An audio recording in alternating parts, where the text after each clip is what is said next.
like I'm gonna slide right down. Yeah, I got short legs.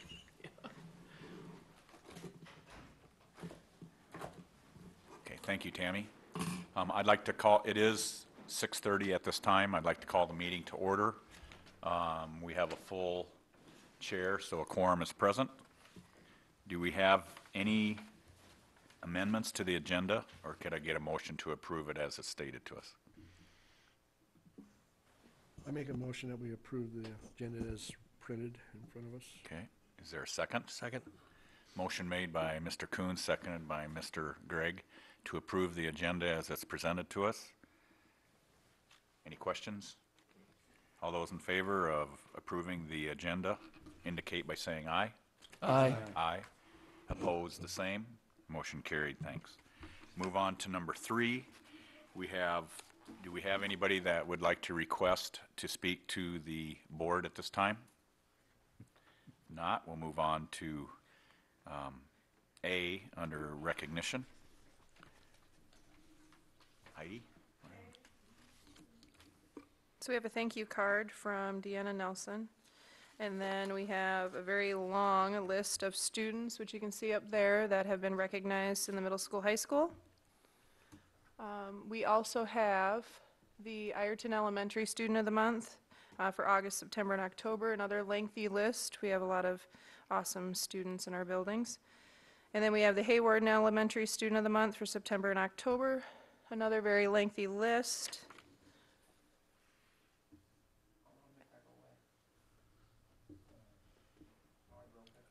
Control minus.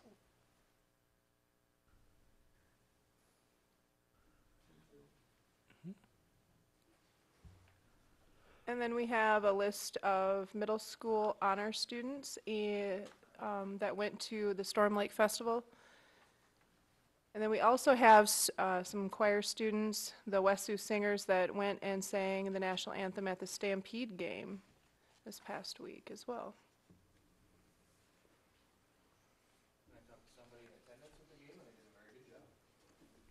I think they even had a student conductor. You know, that it wasn't Mr. Gullickson that conducted, he helped, but the students actually conducted that. And then lastly, we had the high school play over the weekend, and that was fabulous. I hope you came out for that. It was 2 one-act plays that kind of merged together, and it was really good. A lot of students were involved in that. Came out of the drama classes and other students that just wanted to participate, so that was a really good time. Especially the students of the month, do they have some other recognition besides having their names at the school board? What happens with those kids?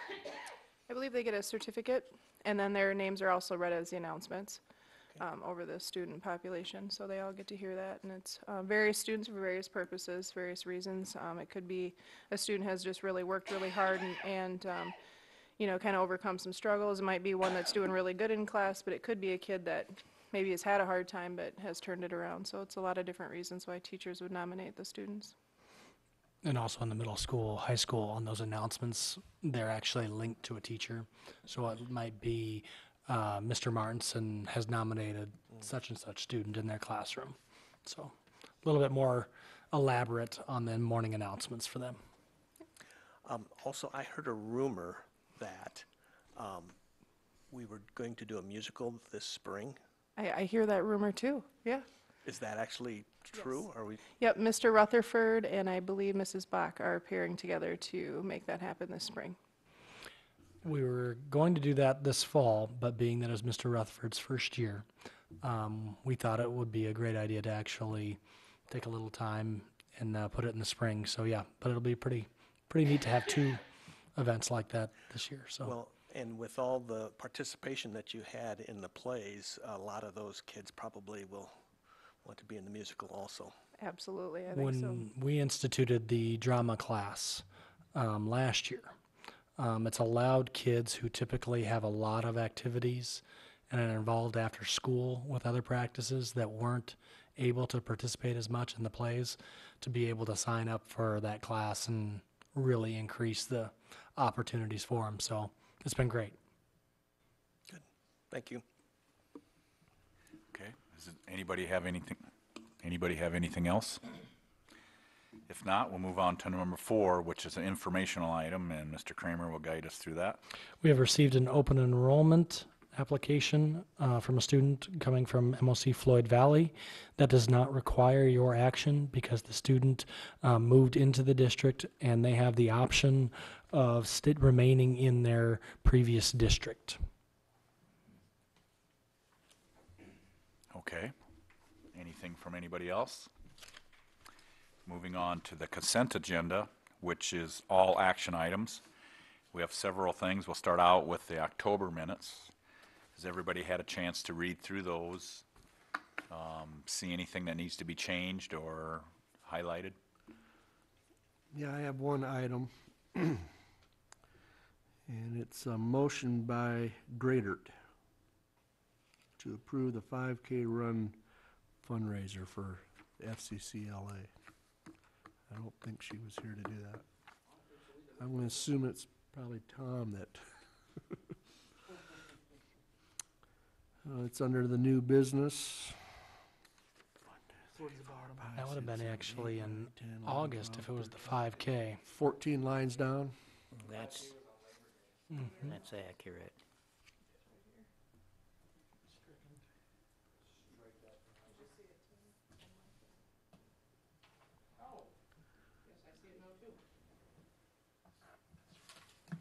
You know, I look at it as any time to give Tammy a bad time because she does such a good job, you got to take it. You got to jump for it. I think that was an excellent catch there.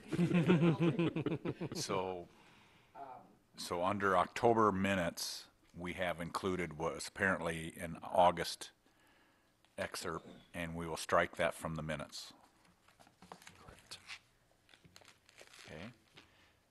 Everybody okay with that? Okay. A motion to approve the minutes with that corrected line. Okay, thank you. Motion made. Is there a second? Sport. Motion made by Mr. Sellers, seconded by Rusty Coons. Any questions before we vote? If not, all those in favor indicate of striking that sentence of the 5K run from the October minutes, indicate by saying aye. Aye. Opposed, the same. Motion carried. Thank you. The October invoices are in front of us. Anybody have any questions? I have one question. The gate for the baseball, there's 16,000 now. Or what are we talking about there? Is that the baseball project you're asking about? Just a balance there, is that what you mean? It's on invoice. Yeah. Unless I'm reading that wrong. The Boyer machine, Yes. be page 4. It's for 16,000 to Boyer machine. That wasn't all for baseball. That was the gates that we did on that road, those red gates on that road, and that was the batting cage for the softball field, and there was another one in there. What else did we do for us?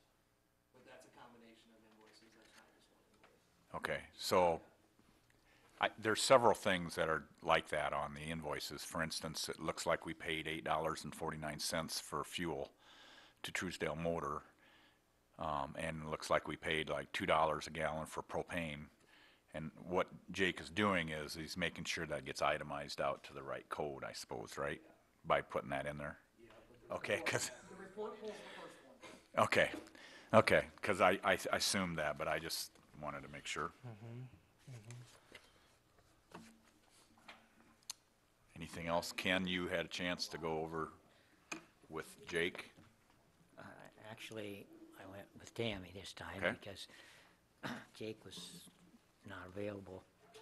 No, I have no questions about that. We did discuss at length that it picks up the first one Okay. because it's kind of crazy. I looked at couplings and compression and $576, and I said, whoa, wait a minute. But if you look at all the invoices, it's the same we were just talking about. It's the same thing. It's, you don't, this doesn't tell the whole story by any stretch of the But imagination. anybody that has a copy of the agenda sees that and could ask questions about that. This is one way that we can get it out to how come it's that way. Okay. Any other questions or comments about the invoices? Okay, we'll move on to the October Secretary's financial report. Mr. Kramer? Tammy, can you pull up the information there? The first graph deals with our cash balance on the general fund. This is, as you see, a difference of 101,213. As we get more months, no, the one with my graphs on it.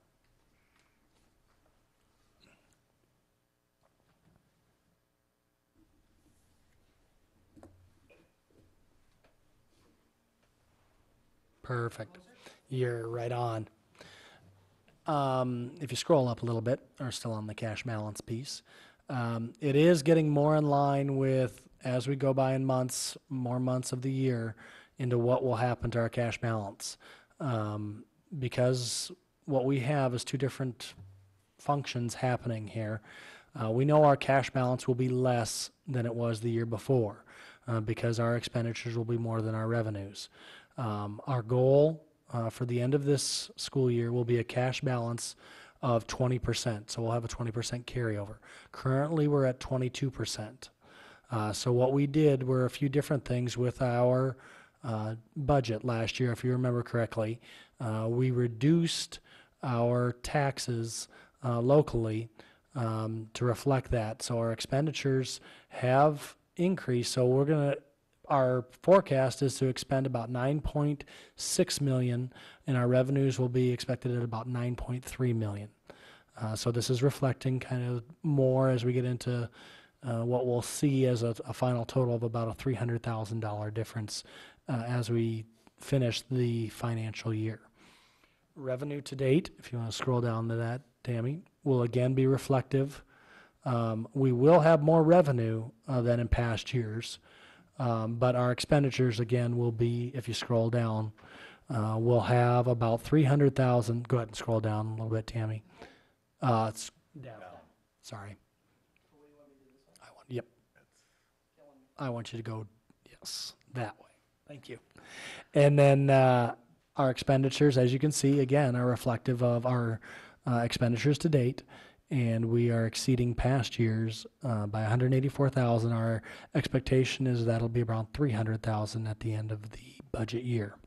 If you want to go on down one more, as per request, after last month, I've included the management levy.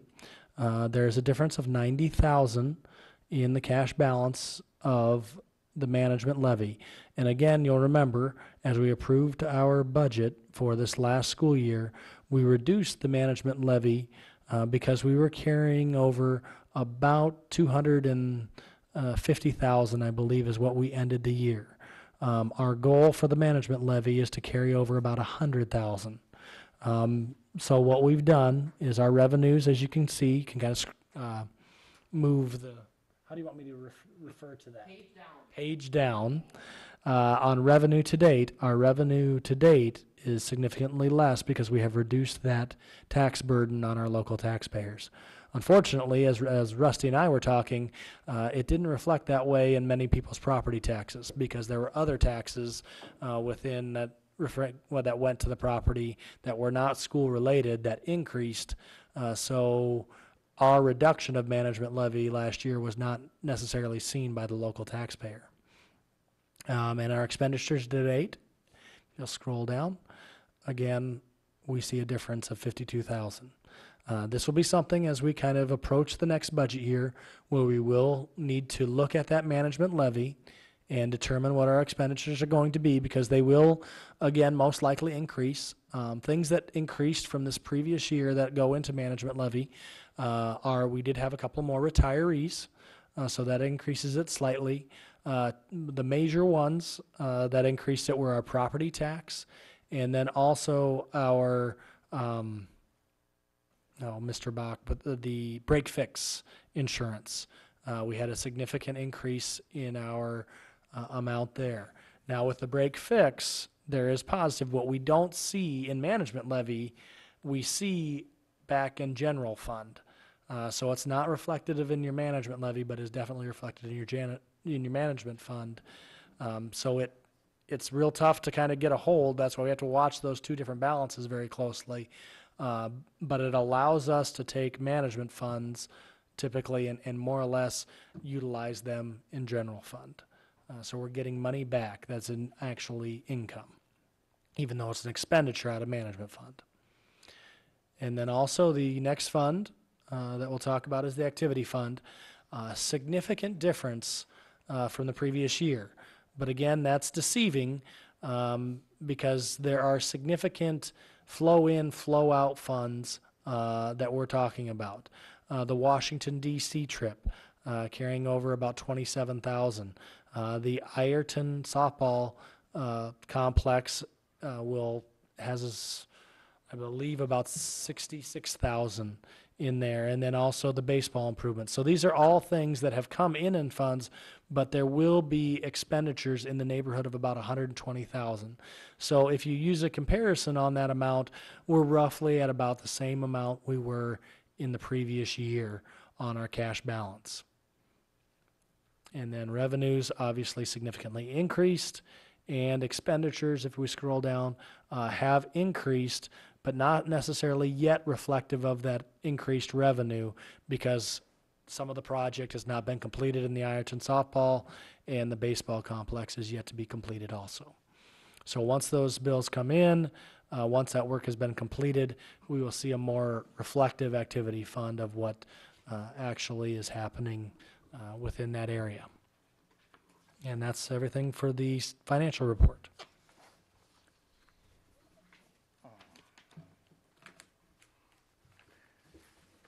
Thank you. Moving on, any questions? Yeah, I think I'm going to have a question here. Okay. In our activities count, we've been making some progress, but we still have negative balances on several of the athletics that we have. The fundraisers are pretty good and all that, that's running pretty fair, but we're still, it seems to me, have negative balances. And we've been, I thought, prosperous in that particular department, those departments, so we should be running about even now. So I don't know what the explanation is. I guess I'm just asking what it is. Well, I certainly believe that you probably had some discussion with Jake about this since you've worked it out with him, trying to get this. Yep. So I take it he can't do anything until he's given the okay of where to put it, correct? That's right. I take that, okay. So I'm just wondering if we can get that to a positive situation.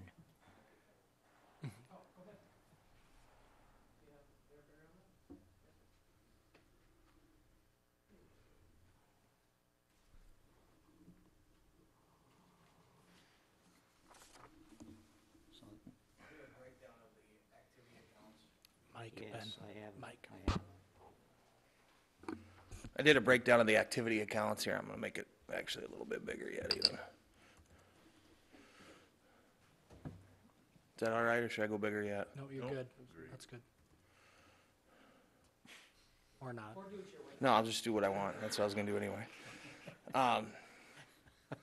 You'll notice that the football account has quite a balance in it because that's what we usually carry. That's what usually carries most of our athletic funds. So that will be dispersed out, but we just completed the football season. If you go down to here, you'll notice that this number is the total of all the activity funds. Now, those are the funds that are used for purchasing of equipment, uniforms, things like that. You'll also notice in this cell, this is how far our negative, this is how far in the hole our middle school accounts are, because they have no revenue. If you go back to when we talked about paying officials out of the general fund, this number was close to $50,000 in the hole. So we've actually, since that point, we've gained 30,000. But yes, a lot of these negative numbers will be able to be zeroed out essentially once we can divvy the football money up, once our basketball gates come in, once some of those gates for the year come in. And then hopefully at the end of the year, we can get closer to a zero balance here. Now, I did pull out the, these are the self-funded groups, sorry. For instance, our FFA, our class groups, student council, FCA speech, quiz bowl, and the balance in those accounts is about 49,000. But those again are funds that operate for those groups to continue to operate because they self-fund all their, like quiz bowls, they pay for their own entry fees and things like that, travel, things like that. Those pass-through accounts that Mr. Kramer was talking about, again, amount to about 121,000. And then these are the fundraisers that each of the organizations do. And those amount to about $13,000 in funds right now. Now, some of those haven't done their fundraisers for the year yet. You know, they do clothing sales, they do a number of other things that have been approved already that haven't been done yet, so. Does that answer your question, Ken, or? Yeah, sort of. I already had that in mind, but we've been working on this for how many years? Well, this is my second year as AD. Second year. So Okay, at the beginning of last year, we were $50,000 in this hole right here. And now we're 21. And some will always, because high school golf, again, just like the middle school general, will always have to appear in the negative. That I understand. The speech doesn't make any money. Right. The band and the vocal don't make any money, Yeah, hardly at all anyway, not compared to their expenditures. that I understand. But we have we have those other ones that could be, I think, in positive numbers. Doesn't have to be very far positive. Well, and we will when we distribute the football gate money, essentially, is what it is, because we use that to pay for our equipment and stuff for the year. Isn't the board or the general fund responsible for safety stuff, for football and all that? For safety equipment, we do helmets and shoulder pads for football out of that. That's from the general fund. Right. We provide the safety stuff. Right. Okay. Are you asking about other equipment? What other equipment is there besides shoulder pads? Basketballs, footballs, Balls, okay. chin straps, tape, pre-wrap, Okay. I soccer balls, just interested in knowing that track batons, discus, shot puts. where we're headed. We're heading up, Oh, okay. definitely. Here we go. Well, like I said, that number was 50,000 16 months ago, so, And do we put any general fund money into the activity fund? no, well, actually, that's against the law to do. Except we pay for the officials. Correct. Right, but that doesn't actually go into the activity fund, that's paid out of the general fund, yes. Okay. No money goes from the general into the activity. Coaches' salaries and officials currently are funded out of the general fund, General fund, yep. along with safety equipment.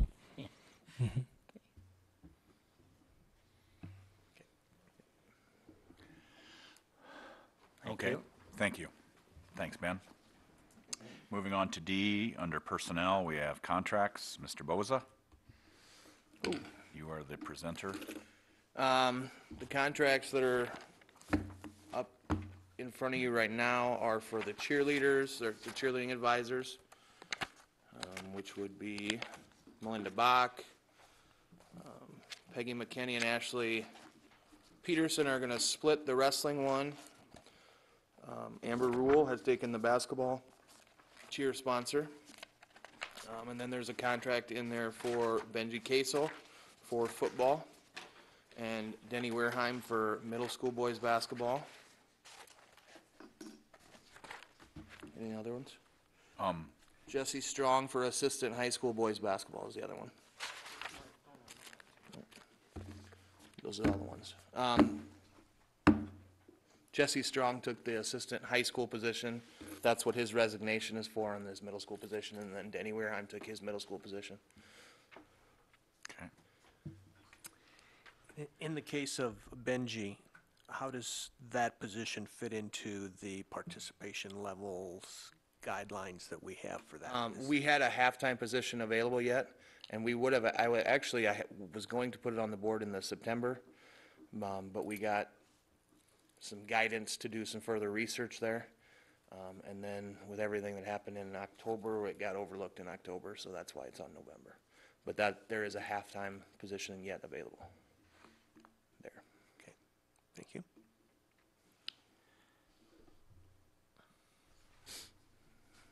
Okay. Then the resignations. Again, Jesse Strong for the middle school boys basketball because he took the high school position, and Pam Erickson has resigned the senior trip and the farm sponsorship. Okay. Any other questions? Any more comments? Go ahead. Just wondering if you've had somebody step up for the senior trip and prom. I did. Janet Rankin is doing the prom, and Leanne Schreiner is doing the senior trip. They have been very good about making that a seamless transition. I commend them for that. Thanks for those two. Yes, sir. Okay. So, do we have to approve their contracts coming up? We will, once it's posted after the resignation has been accepted. Okay, thank you. So far, they've been doing Okay. it for free. Any further comments? Ken, go ahead. Yes, I have one more, or at least one more. I asked about the educational travel consultants. This has them backing up to the activity fund. Okay. It's an installment payment of $4,050, and we couldn't come up with what that was, could we? Oh, yeah. What was it? That's the senior trip. That's the group that does our senior trip. Okay, thank you. My notes didn't follow what you told me. Thank you. Okay. With the consent agenda gone through, we've already voted on the October minutes since we had to do a striking from it. We have the items B, C, and D, which includes contracts and resignations. I'd entertain a motion. I'll motion to approve that BCD. Is there a second? I'll second that. Okay, second. Motion made by Mr. Sellers, seconded by Mr. Cook. Any further discussion before we vote? If not, all those in favor of accepting the consent agenda, B, C, D, and 2 of resignation, indicate by saying aye. Aye. Aye. Opposed, the same. Motion carried. Thank you. Moving on to reports, we have the TLC report. It looks like we have a written one in our file from Mrs. Thompson. Everybody had a chance to read through that? Okay. Moving on to, okay, these are all non-action items. These are informational only. I'll back up and say that. Then we have Activities Director Report from Mr. Boza. Also a written report. I'll just highlight some of the top ones quick. Ended our fall sports seasons, football, volleyball, and cross-country. Our cross-country, Haley Pullman, finished 17th overall in the state, which was her highest place finish and her 4th straight state cross-country appearance, which is very, very good. Our volleyball team won the first round playoff game, played a second round playoff game, ended up losing to Hinton, ended their season 14-15. 3 gals got all-conference recognition. Abby Erickson was second team, Taylor Rodenberg was second team, and Sydney Rankin was honorable mention. And the football team ended their season with a loss in the quarterfinals to Council Bluffs St. Albert's. It was 21-14 was the score. And they did beat Akron for the district championship. So they are the Class 1A District 1 champions. So congratulations to them for that. And they ended the year with a 9-2 record. So postseason awards haven't been released on that yet. Okay. Our winter sports are starting. Girls basketball started last Monday. Boys basketball and wrestling start tonight. Bowling has been practicing year-round. Coaches Roundtable. Next Tuesday night, all the head coaches are going to get together to do an update on the PCA program that we have, the Positive Coaching Alliance. We're going to do a follow-up with that, and then we're going to do a kind of a roundtable discussion with issues, try to get common philosophies, things like that regarding some of the ideas that coaches have, so that they can share them with the other coaches, so that we can all kind of be on the same page. And What time is that and where is it at? 7 o'clock at the golf course is where we're doing that at. So. Okay, just why don't you kind of state what what they're attending and what we've done through the positive learning Well, of the we coaching. have a membership alliance with the Positive Coaching Alliance that we paid for their trainers to come this fall and share their philosophies to kind of improve the I don't know if I would say attitude, but just the demeanor of our sports programs, because we can always do better. So what we're going to do is we're going to reiterate some of those, or do a reminder of some of those philosophies that they taught us. And then it's going to give our coaches an opportunity to discuss some of the philosophies that they share within their programs. We've had some programs that have been very successful recently, and it gives an opportunity for them to share some of the reasons why they've been successful and the things that have made them successful with some of the coaches in our other programs.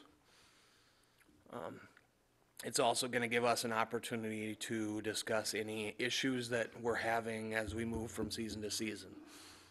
One of the things that has been brought up is how do we handle attendance at practice, and how many misses it takes before we, dismiss a player from the team and things like that. And those are things I think if we're all on the same page, kids are more likely to understand that, everybody's got pretty much the same philosophy regarding that, so this is what's expected of me. So clear expectations.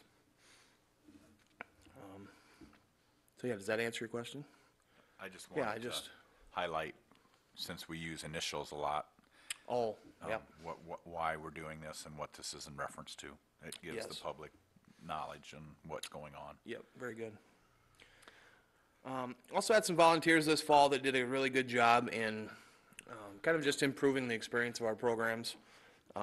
Larry and his dad Glenn did a very good job communicating through social media and some people that don't always get to read the newspapers or live in this area, how our teams have been doing, so we appreciate that. We had some parents that pitched in to organize when we go to away games, to get those kids some meals after the away games. Wayne and Gretchen Sculler, Scott and Jamie Deckers did a very good job with that. We had cheerleader parents that drove to games, because we only have one coach and only so many cheerleaders can fit in a Suburban. So wanted to commend them for doing that. Parents who made pregame meals for our athletes. Dean Lill and our janitors did a great job on the football field this year. Looked really, really good. So I wanted to thank them for the work that they did too. So wrestling room is done. They started practicing that tonight. A lot of volunteers that came and helped move things and reorganize and run a sledgehammer and clean up and all that. It took a lot of people, and there was a lot of volunteers that came in and helped with that. The turnaround on that was great. We took the old long jump runway and pit out, since we have the new one installed now. Backfilled with that with black dirt. We'll be putting grass seed back in there, so hopefully that when the ground temp gets high enough in the spring, it'll come right up. Baseball, softball facilities are continuing. And I would like to also thank Brad Hofflin, Bob Bach, Rob Brewington, Jeff Sherman, and the janitorial staff for the help that they provided in cleaning out some of those storage facilities that we had and helping to transition that through this wrestling project. We ended up throwing away some things we didn't need that were of no use to us anymore that we forgot we even had, so. Those guys did a really good job of cleaning out those spaces so that we could efficiently use those storage areas. So they should be commended. Ben, do you have any update on our Special Olympics kids? State bowling is this weekend? State will be on Saturday. We did have one qualifier, Christian Westra. Correct. Qualified for state. We had Corey Van Bachhove finished 6th. Adolfo Hernandez finished, I believe, 4th. Grace Martinson finished 3rd. And Annika Kramer finished 2nd. And the first place from their district goes on to the state competition. And that was all in bowling? That was in bowling. Now they'll start up immediately after Saturday. I believe we have basketball and dance. I think we're trying out for the first time. So we'll see how that goes.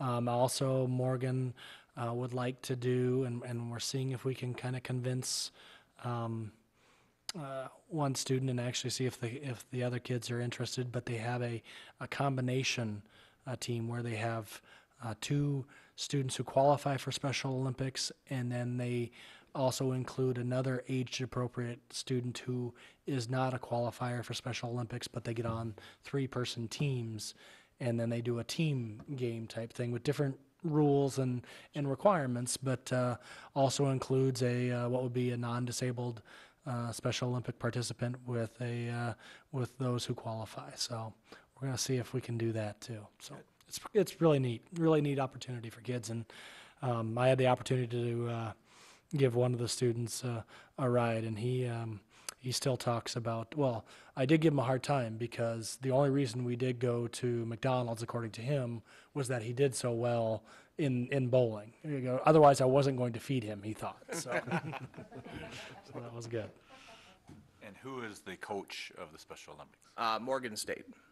She does a very good job. Okay. Stacy Kramer also volunteers in that as well. Okay, moving on.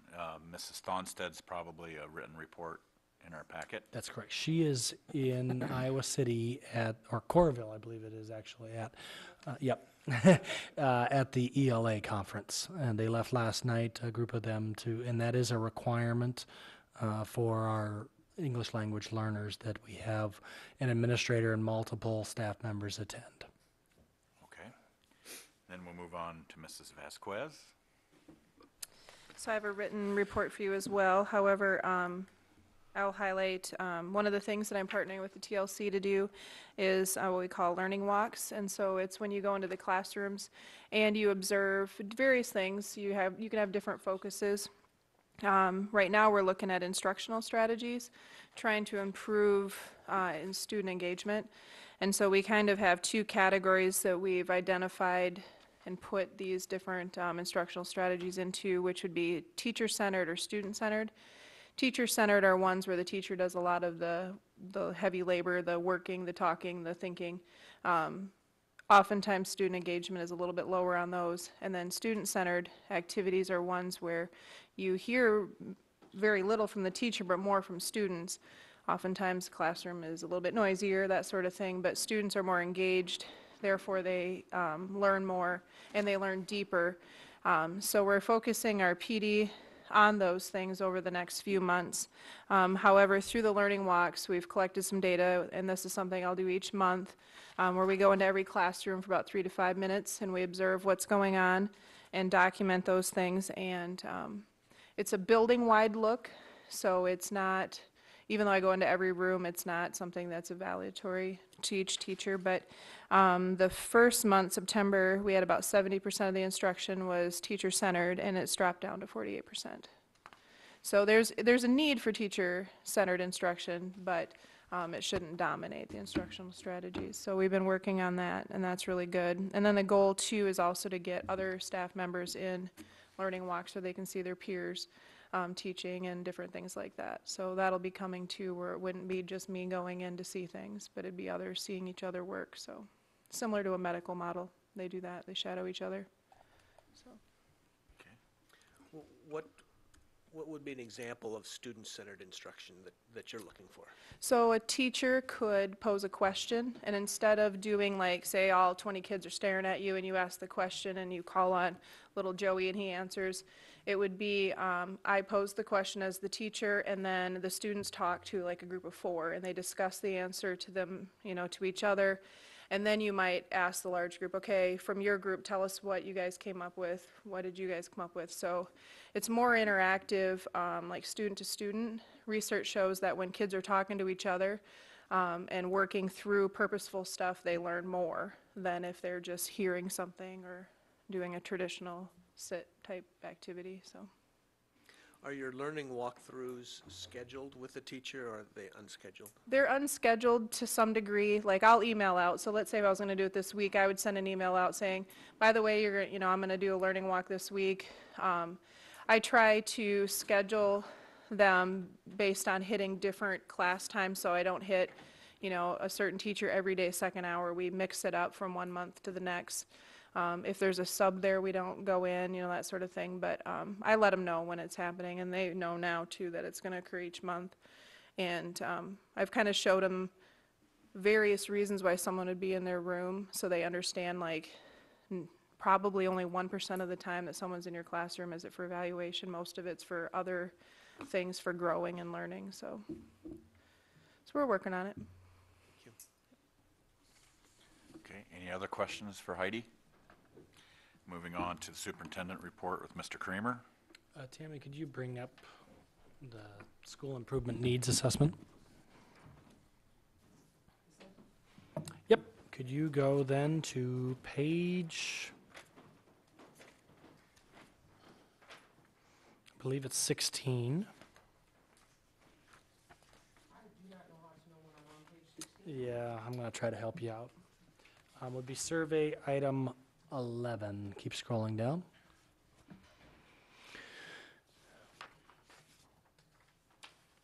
Nope. Back up one.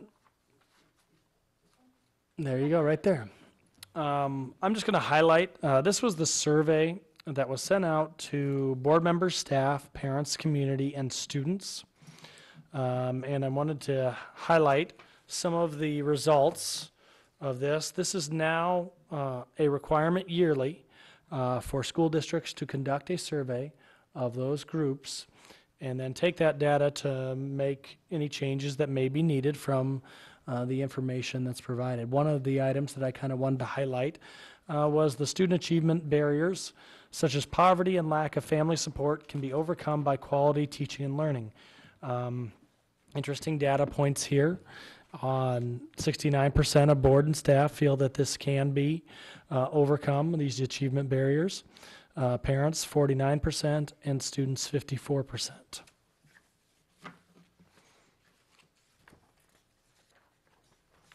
And then if you'll scroll down, and now we'll go to survey item 4. Right there, back up one. This one is very interesting. I have a voice in decision making. This is one of those areas that I thought was interesting results. Especially, I'd like to highlight the parent piece. And I've spoken to a couple of board members in relation to this and just indicating we need to take a look at this and focus on this as an area of growth. Obviously, our parents and community feel that they do not have a voice in this, and we need to figure out ways to include them and actively engage them in going and choosing to have a voice in what happens at our school and how we can become better.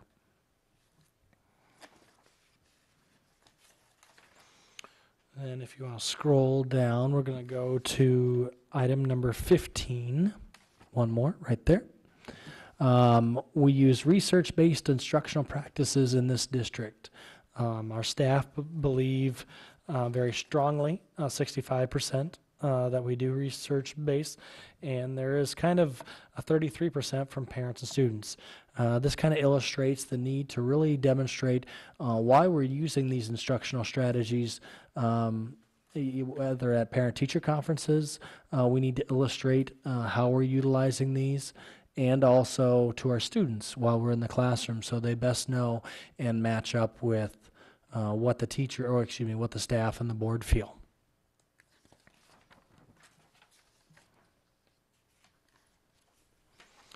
And then we want to go down to survey number 5. Try one more down. Another right there, Tammy. And our district standards are clear and rigorous. This is a area in which we really, again, need to visit. 46% of our staff, 41% of our students agree, and only 24% of our parents agree with that, and community members agree with that statement. So this is something that we want to take a look at in relation to our academic program and how this relates to improvements that can be made. And then if we keep going, Tammy, I'm going to go to survey item number 18. Okay, keep going through there. Down one. Very good. Another one that is kind of interesting. Our parents are informed of their students' progress. So there is a definite, we do a very good job at informing of their students' progress, but we're not giving parents and community members the opportunity to share in their, and feel they make a difference. So that's a very stark difference there when we know we're doing a good job at this. This is illustrating, hey, in regards to how my kid's doing, you're informing me pretty well, but how can I become more involved to do more? And that's what I think that other question is really saying to us. What ways can we generate now to come up with those to include our community members and parents in that opportunity? And then top priority for improvement. Again, 3 differences here. Our students felt math was the top priority for improvement. Our parents felt that meeting individual student needs should be our top priority, and staff feel that student achievement should be our top priority. Just one page down. What does the school district do well? Two different things here. Our staff feels that we do a very nice job in technology, and our parents and students feel that our extracurricular activities are what we do well. What needs to change? Scroll down. Our parents had write-in areas. Staff felt communication was number 1, and students felt student engagement we can drastically improve on. Could you back up one? There. Yep. There is hire and retain quality staff. What do you interpret that as?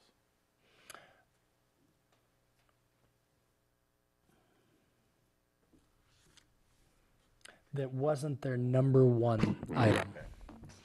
So it doesn't mean that It doesn't mean that there's not a disagree, but it wasn't their thing that we are the very best at. So if I was answering that, had all those decisions to be made, that isn't the one that I feel that we are the strongest at. Okay. Not necessarily that it needs to be improved, because I think as you scroll down, go ahead and go back to what needs to change. That It isn't even on there. yeah, it didn't even make that top group then.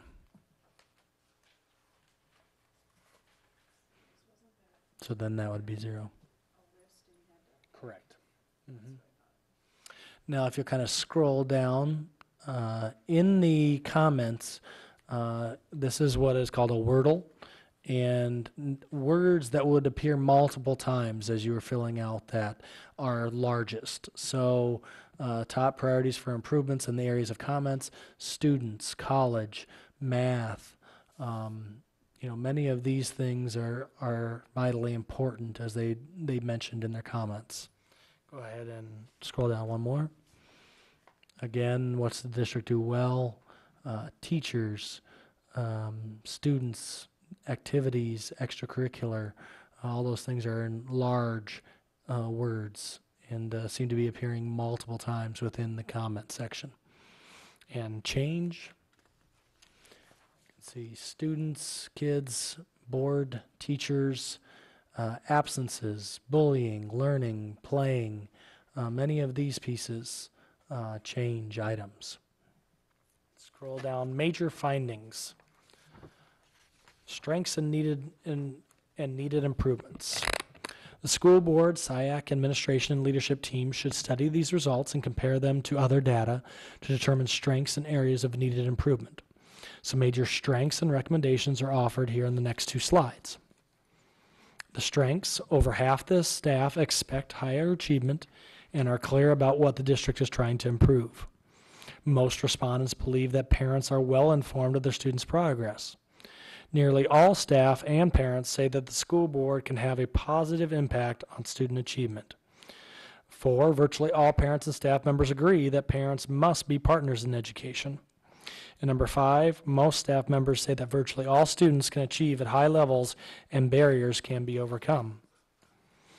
Recommendations: there needs to be create urgency and consensus among all stakeholders around the belief that virtually all students can learn at high levels, that barriers can be overcome, and that major improvements can and will be made in student achievement.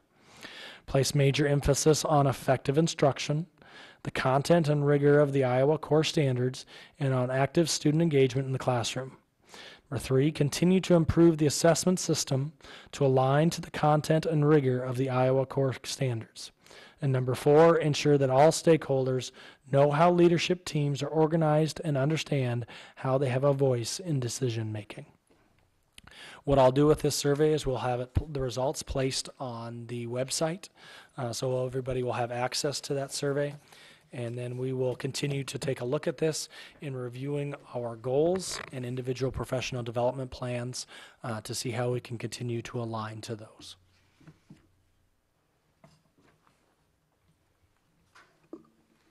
Okay, any more questions for Mr. Kramer in regards to a superintendent report? Next, we have him for the bus report. And that is a written report provided by Mr. Dirks. Any questions? Everybody had a chance to take a look at that? Ken? No repair parts this time. Say I that thought again, I I'm saw sorry. a check go through, but I don't see anything on the, Invoices. on the repair parts. Well, I can't answer that, I guess, but that's what I thought I saw. Okay, there may be one that has gone in front. Okay. Yeah, I think it might be because of our Des Moines situation. Oh, it was a car fixed for $4,000. Yeah, something like that. Yeah. There was also a power pole at the Ireton bus barn was struck and broke. And it sounds like it was in between the hours of 8 a.m. and 12. And it was not by one of any school vehicle, but it broke the pole, pushed it back about a foot, and the police are investigating because no accident was reported or anything. The pole had to be replaced, and now the box there that was in place, actually there was 2 meters on the location, and one had not been used in or billed for almost 10 years. So they're removing that. They're running the line underneath. $1,000. No, that will be that'll come out next month, and it'll be probably in the neighborhood of about 2,000 or 3,000. But the police are still investigating that to see if we can find out who, and it had to have caused some significant damage to the vehicle to push it back that far and break that pole. So, and it jumped a curve to get there too, because you could see there's a mark on the curb, and so it was a lower profile vehicle too that had to drag at some point in time between 8 a.m. and noon. Okay. Okay. Any more questions concerning the bus report? If not, we'll move on to G, board member reports. Start out with Mr. Cook. Well, once again, we're following up on attendance.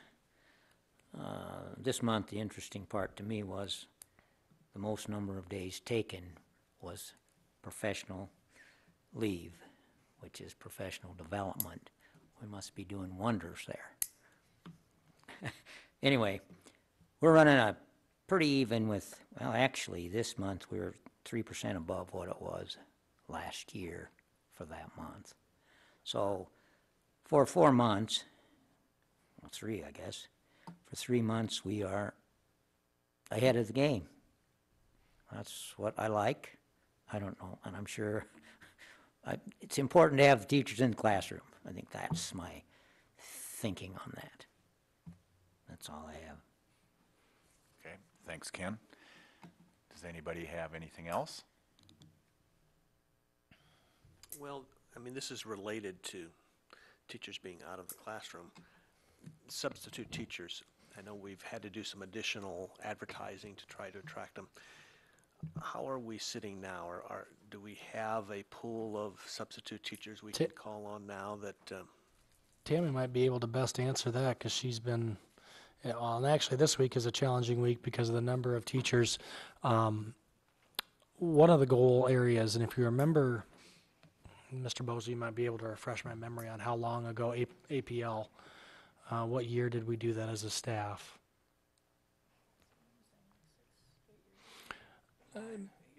Okay. Actually, Larry, you were part of that too. You could Yeah, have, but yeah. 6 to 8, I think Yeah. sounds about So right. when we made a real point to try to educate and felt that this was very quality professional development, we've taken a few years and had a number of hirees this week that are attending, and it is an extensive training for APL. It's 5 days, and we feel very very motivated to send teachers to this, and that it's that high of quality. So this week we figured out at the start of the year that there were 22 staff members that have not attended APL. So we have 6, I believe, attending this week. So 5 attending this week, but we have a number of absences. So this is a really difficult week. Tammy, how are we looking for this week in regards to our substitutes? It actually turned out to be considerably better than I thought it would. We've hired 2 new subs.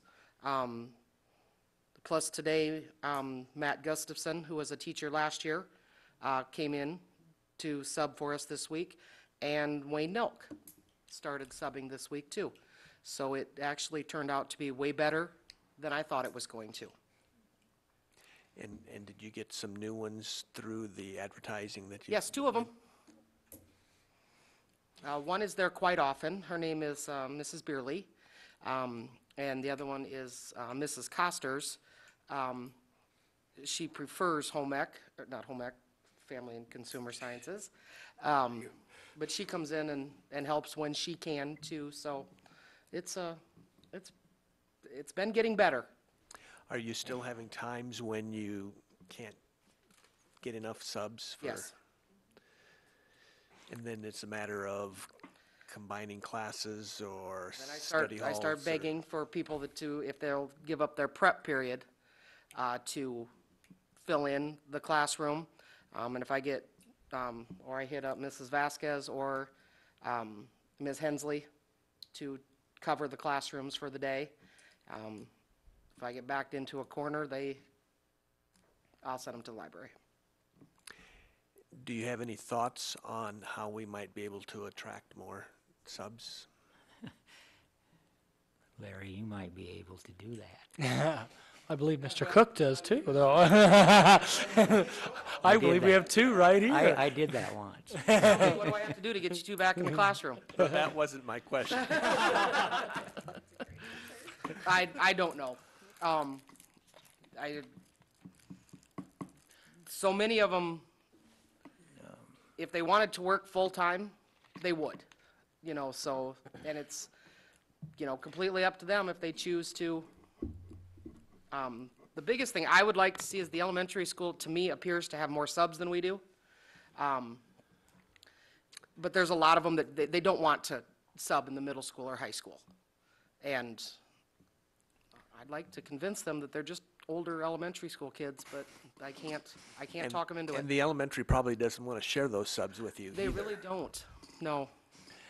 The other piece we tried too at this year's parent-teacher conferences, if you are a graduate with a 4-year degree in any area, you can go and take a course through the AEA that provides what would be temporary certification or substitute authorization in the state of Iowa to be a substitute teacher.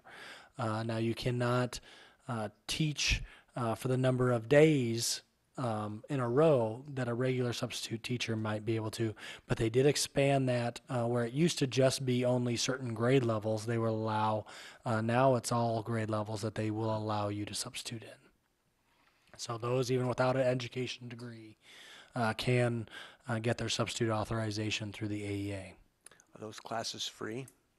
There is a charge for those, Yeah, I don't know. and I don't know off the top of my head. It was on the flyer that we had posted. So we did hang up the flyers in each building for parent-teacher conferences, just trying to encourage anyone with a 4-year degree to go for it. Well, the thing is, if somebody were interested in doing that kind of work, they could probably stay as busy as they wanted to I believe so. without having to commit to too many days. There is no minimum. How about what we're paying subs? Is there something we can do differently? What we have looked at in relation to the per day amount, I think we're very competitive with anybody in our area that's in reason. One area I think we do and may take a look at would be similarities with Akron. Currently, if you substitute for us 10 days, 20 days, there's no difference in the amount that you actually are paid. In Akron, whether you would do it for multiple teachers after a certain amount of days, not even consecutively, there is a significant bump.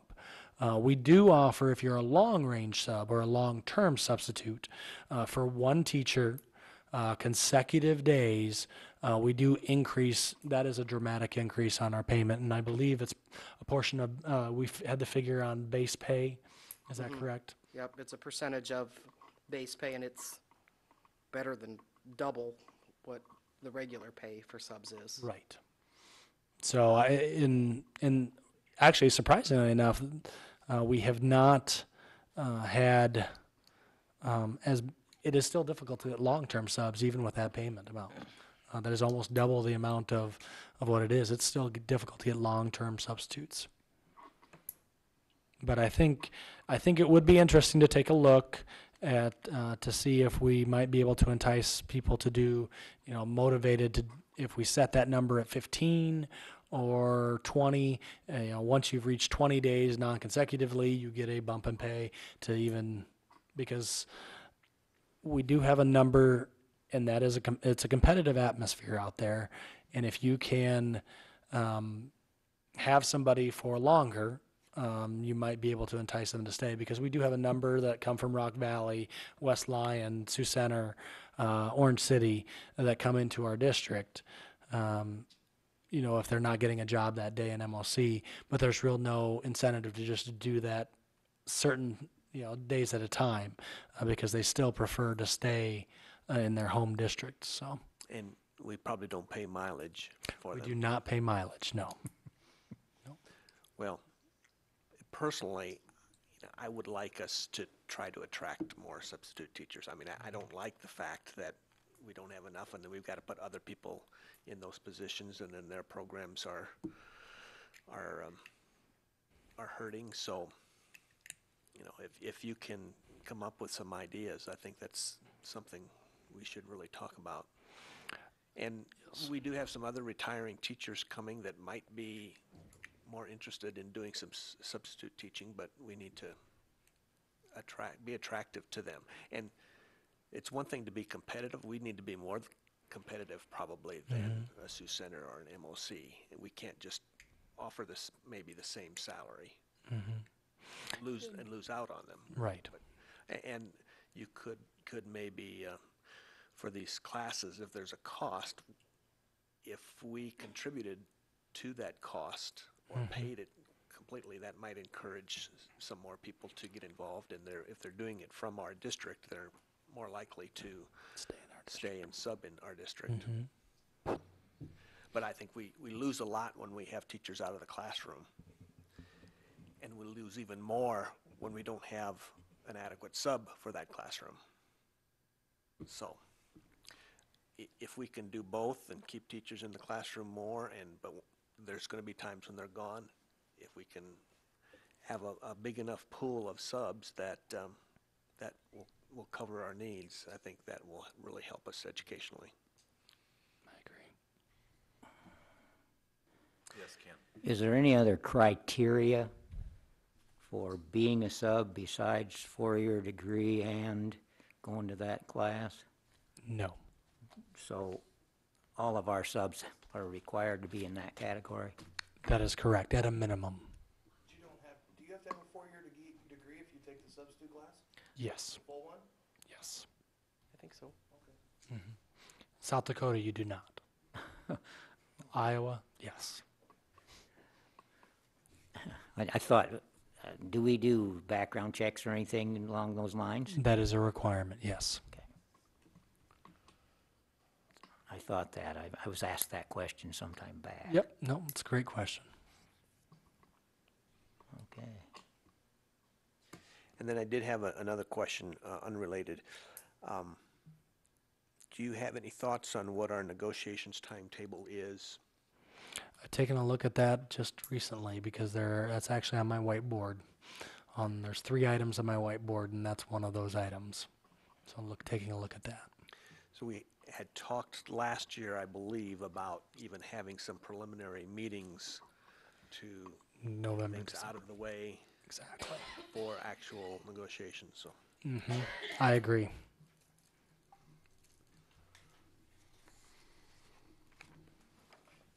Okay. Anything else? Okay, we'll move on to 7, which is new business. That's all action items. It looks like we have 4 different items tonight. We have, starting off with the second reading of policies. So this would be an action item that we have to vote to accept or not this policy. We'll go through each one of them, and then we'll come back and vote on them individually. Mr. Kramer, you want to go ahead with the second reading of the policies that are in front of us? Yes. Did anyone first have any questions over any of those policies or any changes? I think Mr. Gregg highlighted last month those changes that were made. 200.1 is the organization of the board directors. 201 is the board of directors elections. 202.3 term of office. 202.4 vacancies. 206.1 describes the president. 206.2 the vice president. And that is all the ones that we have for our second reading. Okay. Do we have any questions concerning the policies? Okay. I guess what we'll probably do is we'll move on to the next item, and then if you have any questions before we vote on each individual one, you can ask that at that time. We also have the modified supplemental amount. Mr. Kramer?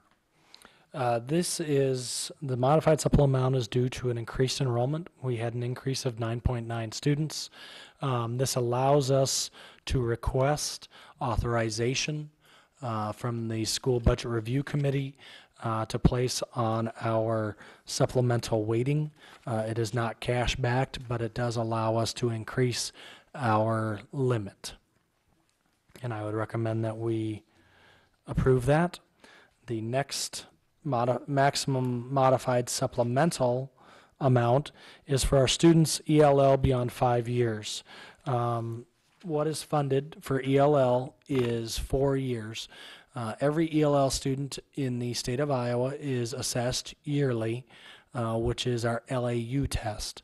If they do not pass that test after 4 years, there is an option for them to retain a 5th year of funding for ELL services. What this allows is us to count them with a total of 66 students and a total weighting of 14.52 increase, and again allows us to increase our supplemental weighting. It is not cash backed, but it does allow us to increase that supplement. Does everybody understand what this all means? Okay.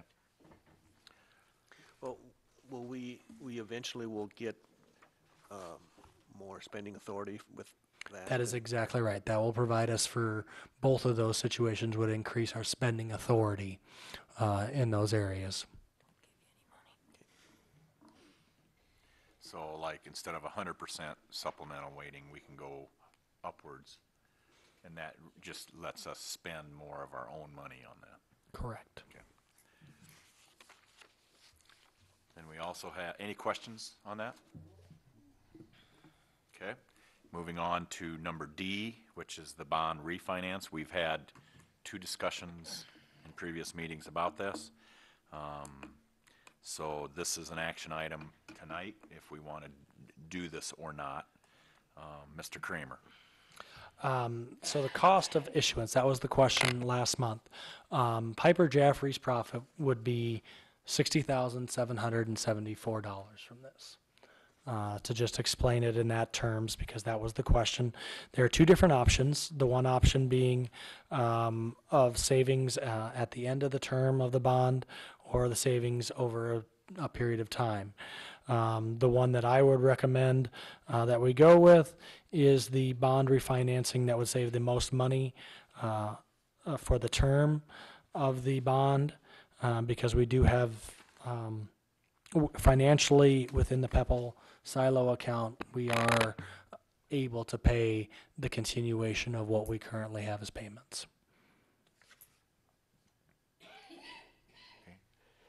And this wouldn't necessarily be to approve. Again, we would have to go through the whole process of bidding these out, and then we still have the option of turning it down. This is for them to make all of those adjustments, and if there's nothing there, this doesn't paint us into a corner to have to do anything yet. It's asking, this is what we have, this is what's projected. If per se that Piper Jaffray would take a look at the refinancing, the bonds has significantly changed and they don't look like they were in this, they would give us an indication that it is not timely to do so. Okay. Is there an estimated amount of net savings? I believe that was listed at $205,663. Now that does not consider the amount we have to pay Piper Jaffray to do it. No, that actually, that is the net. That is the net. Mm-hmm.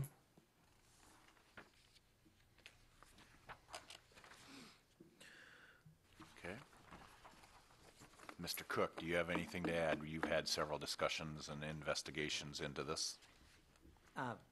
We have the option of just sitting with it. If you can tell me if the interest is gonna, or the bond market's gonna go up or down, then we could make, based on that. I'm in favor of just waiting, see what happens. If it goes either way. I know in the last 2 weeks, the basis points on some bonds have gone up 28 points, which is equivalent to, I think, short of 0.25%, which may be insignificant or not. then also, next thing we have to consider is perhaps change in administration that we currently have, change in the attitudes of the people that perhaps provide us the finances. You know, there's been some talk about raising the interest rate, which would be, I mean, it's pretty insignificant, probably. It'd probably be less than 0.2. But, you know, so I guess I'm going to ask you then, you think that it's possible to go lower? I think it's just possible to go either way is what I think. And I would just, in my opinion, I would sit where we are and watch it a little longer. We can always jump into this. That's not a problem on a monthly basis, I think, at least. I mean, we could do that next month, we could do it the month after, or we can do it tonight. I mean, I don't look for things to bump up very much. If any, that's just the way I look at it. So, there we go. So you're thinking if we waited, we might experience more savings than the 200,000 net, We might. or could be less? It's, you know, you have to decide, you have to decide.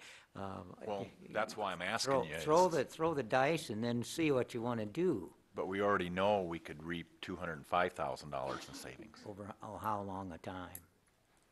I believe the term is, It comes due in what, 20? 23, it would be 14 years. 2030. And In 30, yeah, okay. in what you're recommending, does that increase the number of years, or no? No. But that was one of the choices, wasn't it? Yes, that is correct. I- Actually, what this would do would be reduce the time because you're actually paying the same amount. We would actually be buying time back. So it would actually expire earlier than 2030. And what are your thoughts about waiting? I believe now is the time to make a move to refinance and hopefully see the biggest benefit. And Mr. Cook's absolutely right. It could go either way. I'm pretty comfortable with $205,000. That's a significant amount and worth making a change at this point in time. I'm a little pessimistic thinking that interest rates would go less than what they currently are now. But I could be completely wrong.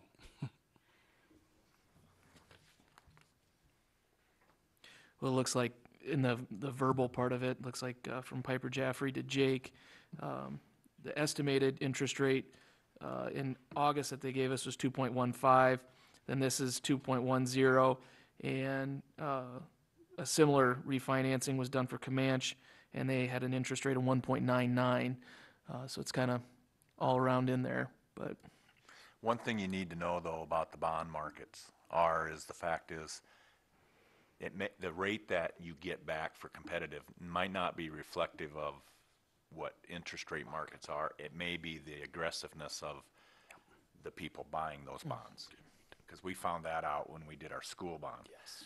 That it may not be, it may not show the real financial picture. It might just be the aggressiveness and how good they feel about taking on the bonds compared to everything else. If any of you have a retirement fund, most of them have come back minus in the last quarter, the way I understand. If you were in the wrong places at the wrong time, I suppose.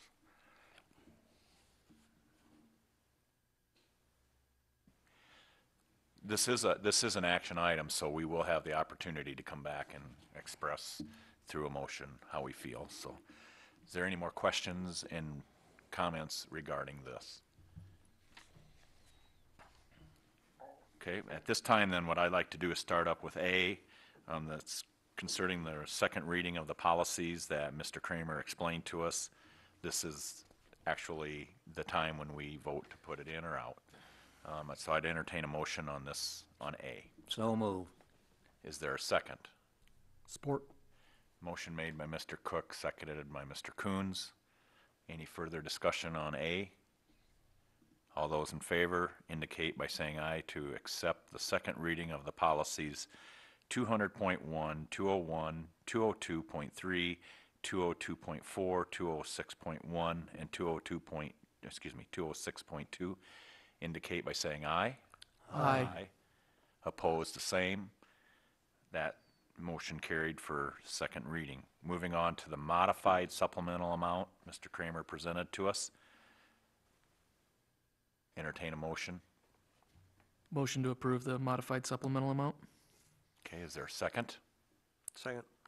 Motion made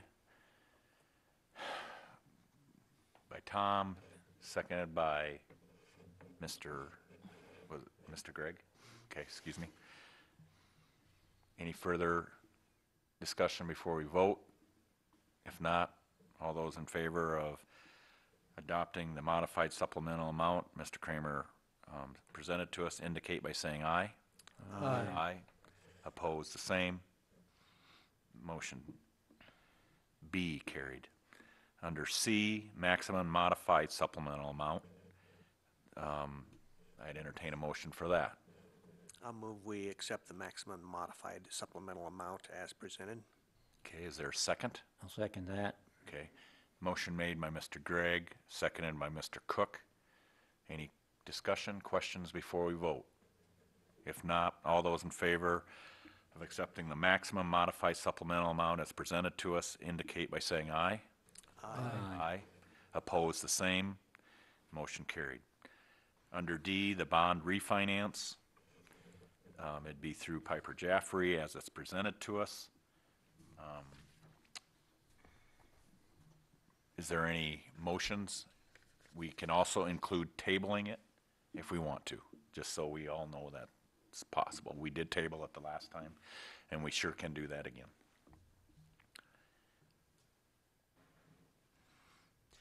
I'll move that we move forward on bond refinancing as proposed. Okay, is there a second? I'll second that. There's been a motion made by Mr. Gregg, seconded by Tom to go ahead with the bond refinance. I do have a question that I'd like to refer to Mr. Kramer. Is the information that's presented to us up to date? Has it been presented, has it been given to us for this specific meeting? That's correct. Okay. Upon further investigation, since it probably changes daily, if there's a significant change, how does that work? We can say at any time. What they'll give us is a projection, and they'll say, this is probably what you can expect. If it is at that time significantly different, we would choose to not accept. Okay, Because the and bond we market as has who? there would be, Be Jake? yes, Jake and I. Okay. And I would let you know what that result would be, and you can then inform the board members in regards to what that would be looking at. If it would be anywhere near really what I'd be looking at is that 2.2, and it would be, that would be a significant, Okay. that would be significantly different than what I would be comfortable with. Okay. Is there any further comments, questions regarding this?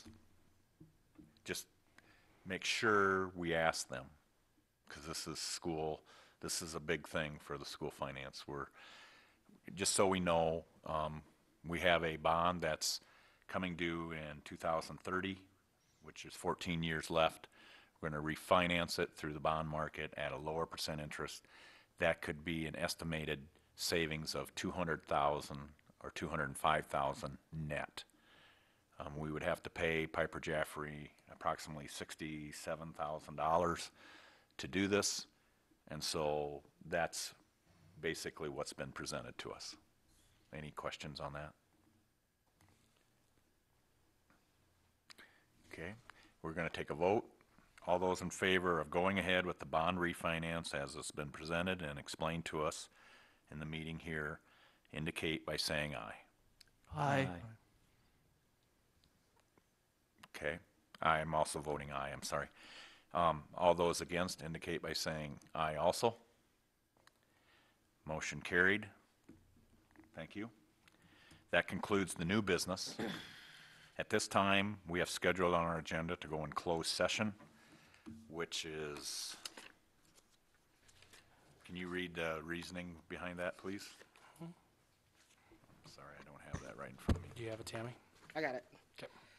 As provided in Section 21.5I of the Open Meetings Law, to evaluate the professional competency of an individual whose performance is being considered to prevent needless and irreparable injury to that individual's reputation. Okay. Can you go on with, we have to Roll call. vote to go out of Open to closed. open meeting. To go into closed Yeah, session. To go into closed session, we do.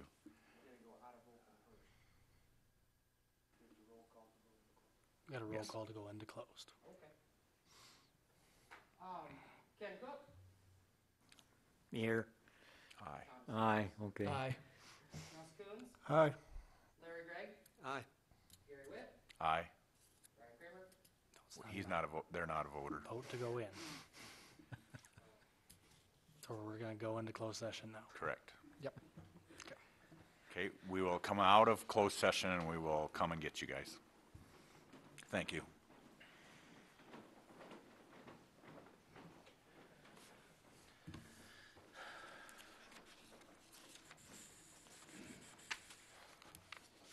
Sorry to make that such a big deal about explaining everything over again, but sometimes I do that so Oh, yeah. so the people know Absolutely. exactly what we're doing. No, that's, and explaining